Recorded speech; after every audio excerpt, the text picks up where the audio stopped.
बहुत समय पहले की बात है। एक छोटे से गांव में रामू नाम का एक गरीब किसान रहता था।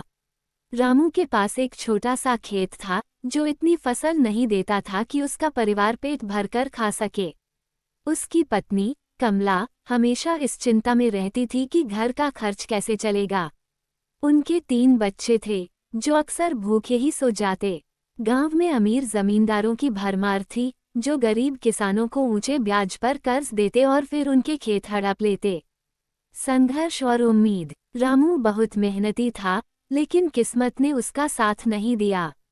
कभी सूखा पड़ जाता तो कभी बेमौसम बारिश उसकी फसल बर्बाद कर देती।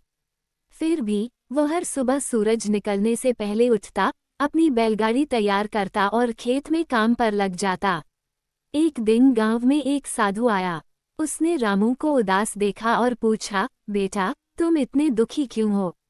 रामू ने अपनी पूरी कहानी साधु को सुना दी। साधु मुस्कुराया और बोला, तुम्हारी मेहनत रंग लाएगी। ये लो, ये जादुई हल तुम्हारे भाग्य को बदल देगा।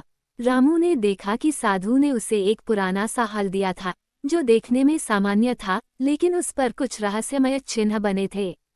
चमत्कारी हल। रामू ने अगली सुबह हल लेकर खेत जोतना शुरू किया। जैसे ही उसने पहली हल्की मारी, मिट्टी में से सोने का सिक्का निकल आया।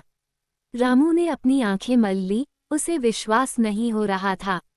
उसने दोबारा हल चलाया और इस बार एक और सोने का सिक्का मिला।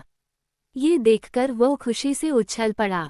रामू भागकर अपनी पत्नी के पास गया और उसे सब कुछ बताया। कमला ने कहा, हमें लालच नहीं करना चाहिए, हमें मेहनत जारी रखनी चाहिए, लेकिन इस हल का सही उपयोग करना होगा। बदलती तकदीर। अब रामू का खेत सबसे उपजाऊ हो गया। उसकी फसलें हरी भरी होने लगी और जब भी उसे जरूरत होती, हल से थोड़ा सा सोना मिल जाता। धीरे धीरे उसकी गरीबी दूर होने लगी। उसने गांव के और गरीब किसानों की मदद करनी शुरू कर दी। वो अब गांव के अमीर जमींदारों की तरह लालची नहीं था, बल्कि गरीबों का मसीहा बन गया। जमींदारों की जलन। गांव के जमींदारों को ये देखकर जलन होने लगी।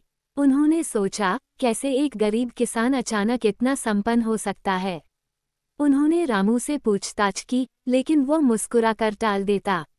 एक दिन गांव के सबसे लालची जमींदार हरिराम ने अपने आदमियों को भेजकर रामू के हल को चुरवा लिया।